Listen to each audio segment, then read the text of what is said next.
নমস্কার, আমি সৃজা।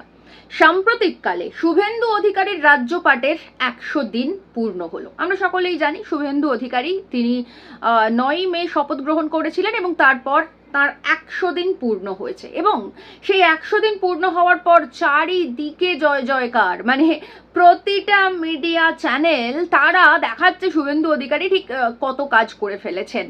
সত্যি তো শুভেন্দু অধিকারী এই 100 দিনের মধ্যে যা যা কাজ করেছেন তা একেবারে অকল্পনীয়, অভাবনীয়। এ বিষয়ে কোনো তর্ক চলতেই পারে না। আমরা 200 ইউনিট বিদ্যুৎ ফ্রি, 450 টাকা দিয়ে গ্যাস, এই সমস্ত কিছু পেয়ে গেছি। মোটামুটিভাবে চ্যানেলগুলো আমাদেরকে তার মানে শুভেন্দু অধিকারীর যা যা প্রশংসা করা যায় সব কিছু করে ফেলেছে।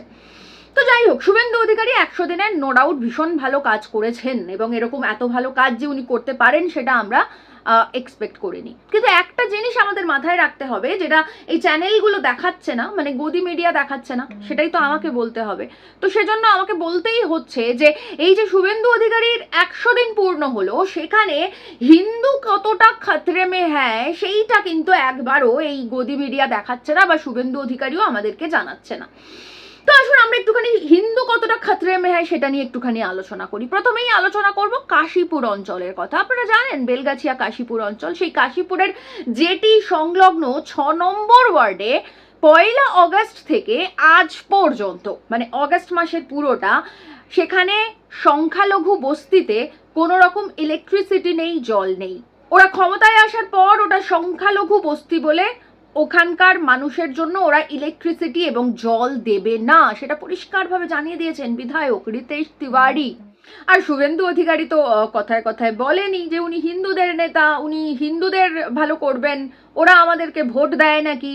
আমরা দিলীপ ঘোষের কথাও শুনেছি, ওরা কোন হরিদাস পাল। তো সেক্ষেত্রে এই মুহূর্তে দাঁড়িয়ে গোটা অগস্ট মাস জুড়ে এইরকম তীব্র গরমের মধ্যে একটা গোটা ওয়ার্ডে, সংখ্যালঘু ওয়ার্ডে, সেখানে কোনো রকম কোনো ইলেকট্রিসিটি নেই, জল নেই। সিপিআইএম এর তরফ থেকে প্রতিদিন জল গাড়ি করে পৌঁছানোর চেষ্টা করা হচ্ছে, কিন্তু সরকারি ব্যবস্থাপনা আর একটা নিজস্ব উদ্যোগের মধ্যে যে পার্থক্য রয়েছে সেই পার্থক্য অবশ্যই রয়েছে সেখানে। অর্থাৎ সেখানকার যারা বাসিন্দা, 6 নম্বর ওয়ার্ডের যারা বাসিন্দা, তারা গোটা অগস্ট মাস জুড়ে ইলেকট্রিসিটি পাচ্ছেন না এবং জল পাচ্ছেন না, কারণ তারা সংখ্যালঘু। তাই এখন বিজেপির তরফ থেকে যেটা বলা হচ্ছে সেটা হচ্ছে যে ওই অঞ্চলটা বেআইনি, মানে 6 নম্বর ওয়ার্ডটা বেআইনি। কিন্তু প্রশ্ন হচ্ছে, যদি 6 নম্বর ওয়ার্ডটা বেআইনি হয় তাহলে ওই সমস্ত মানুষগুলোর কাছে তো ভারত সরকারের দেওয়া ভোটার কার্ড রয়েছে, অর্থাৎ তারা তো ভোট দিয়ে সরকার গড়েছেন।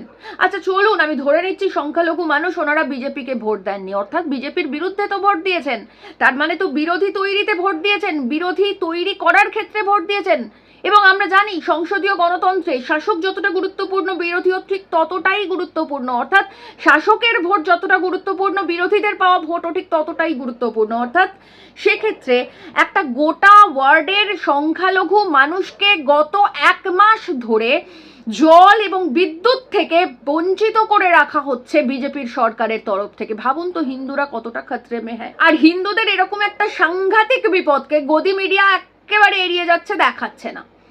এরপর আমরা যে হিন্দুরা যে কতটা খতরে মে হ্যায়, মানে শুভেন্দু অধিকারীর 100 দিনের যে কর্মকাণ্ড, সেখানে তার আরো একটা উদাহরণ কি? তার আরো একটা উদাহরণ হচ্ছে যে কলকাতা পুলিশ বা গোটা রাজ্যের পুলিশ মসজিদে গিয়ে গিয়ে সেখানকার ইমামদের বলছে যে মাইক খুলে ফেলতে, অথচ তাদের কাছে কোনো প্রশাসনিক অর্ডার বা কোর্ট অর্ডার কিছুই নেই।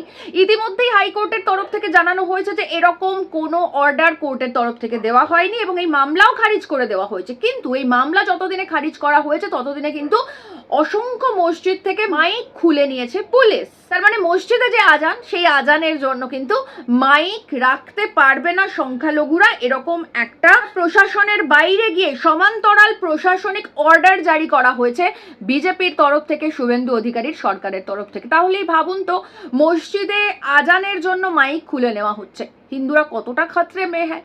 আর এর পরে যেটা বলবো সেটা তো আপনারা জানেনই, মাত্র 2 মাস আগে, সেটা হচ্ছে যে মহরম ছিল মাত্র 2 মাস আগে, তখন সংখ্যালঘু মানুষরা রেড রোডে যে নামাজ পড়তেন এতদিন পর্যন্ত, মানে এই নামাজ পড়তে ধরুন 10-15 মিনিট মতন লাগে, আমি কখনো নামাজ পড়িনি কিন্তু আমার যেটুকু মনে হয় বা আমি শুনেছি তাতে আমার মনে হয় 10-15 মিনিট মতন লাগার কথা। তো রেড রোডে সেই নামাজ পড়া, সংখ্যালঘুদের যে নামাজ সেটা পড়া শুভেন্দু অধিকারীর সরকার বন্ধ করে দিয়েছিল। কিন্তু যোগা দিবস উপলক্ষে প্রধানমন্ত্রী এ রাজ্যে এসেছিলেন এবং সেই কারণের জন্য পুরো 1 সপ্তাহ ধরে রেড রোড বন্ধ করে রাখা হয়েছিল। তাহলেই বুঝুন তো, যে রাস্তায় 10 মিনিট নামাজ পড়তে দেওয়া হয়নি সংখ্যালঘুদের, মুসলিমদের, সেই রাস্তা 1 সপ্তাহ ধরে বন্ধ করে রাখা হয়েছে, ফলে হিন্দুদের কতটা বিপদ বেড়েছে। তাহলে এবার বুঝুন যে শুভেন্দু অধিকারীর এই যে 100 দিনের কাজ, যে 100 দিনের কাজ নিয়ে প্রতিটা গদি মিডিয়া এত জয়োল্লাস করছে, এত জয়ধ্বনি দিচ্ছে এবং শুভেন্দু অধিকারীর কাজের এত তারিফ হচ্ছে, সেখানে এই যে শুভেন্দু অধিকারীর 100 দিনের কাজে যে হিন্দুরা এতটা খাত্রে মেহায়, সেটা কোনো গদি মিডিয়া একবারও বলছে না। ভাবা যায় এরা মোদিজির কাছ থেকে পয়সা নেবে, অথচ আমাদের মতন হিন্দুরা যে বিপন্ন, আমাদের মতন হিন্দুরা যে খাত্রে মেহায়, সেটা দেখাবে না। এরকম করলে কি করে গদি মিডিয়া টিকবে? আমার মনে হয় গদি মিডিয়াকে আরো বেশি সচেতন হতে হবে এবং আমরা হিন্দুরা ঠিক কতটা বিপন্ন হয়ে রয়েছি সেটা আরো বেশি করে প্রচার করতে হবে। তবেই শুভেন্দু অধিকারীর 100 দিনের যে কাজের সাফল্য, সেই কাজের সফলতা পরিপূর্ণভাবে আমরা জানতে পারবো।